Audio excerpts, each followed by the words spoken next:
ગુજરાત સરકાર વિકાસના મોટા મોટા દાવાઓ કરી રહી છે। ખૂણે ખૂણે રસ્તા બની ગયા હોવાના દાવાઓ કરે છે। ત્યારે આઝાદીના આટલા વર્ષો પછી પણ છોટાઉદેપુર જિલ્લાના અંતરિયાળ વિસ્તારમાં ભૂંડમારિયા ગામમાં રસ્તા બન્યા જ નથી, જેના કારણે આજે પ્રસૂતા મહિલાને જોડીમાં ઊંચકીને કાચા કાદવ કીચડવાળા રસ્તે લઈ જવું પડ્યું છે।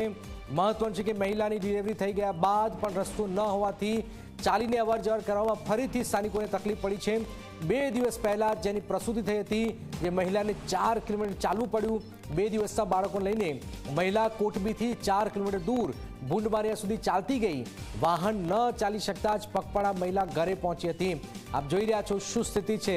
સ્થિતિમાં કોઈ બદલાવ નથી, પ્રસૂતાને પરત લવાઈ છે। આપ જોઈ રહ્યા છો રસ્તા ન હોવાથી ભારે હાલાકી આ આદિવાસી વિસ્તારોમાં થઈ રહી છે। હજુ પણ જ્યારે આપણે જે સાચો વિકાસ જે છે એ અંતરિયાળ ગામડાઓ સુધી નહીં પહોંચે ત્યાં સુધી સાચો વિકાસ નહીં કહેવાય।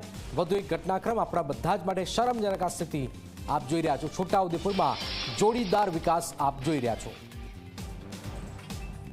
તો છોટાઉદેપુરના ભૂંડમારિયા ગામમાં લોકોને હાલાકી છે। રસ્તો ન હોવાથી ચાલીને આવન જવન કરવા માટે સ્થાનિકો મજબૂર છે।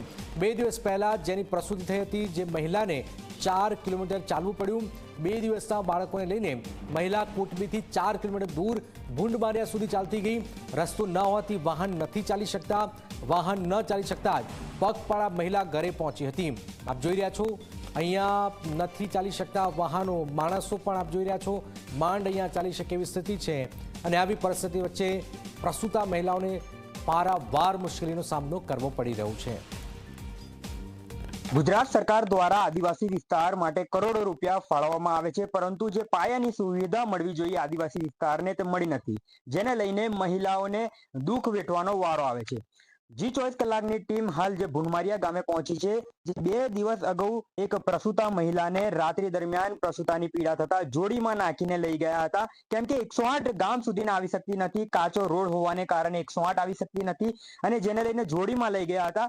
હાલ જે મહિલા છે તે મહિલાએ એક બાળકને જન્મ આપ્યો છે, પરંતુ જન્મ આપ્યા બાદ તેને ખુશી તો છે બાળકની, પરંતુ જે જન્મ આપ્યા બાદ પણ મહિલાને ઘર સુધીને 3 થી 4 કિલોમીટર નદી અને કોતર પાર કરીને આવવું પડ્યું અને એનું દુઃખ છે, જેને લઈને મહિલાઓને ભારે મુશ્કેલીનો સામનો કરવાનો વારો આવ્યો હતો।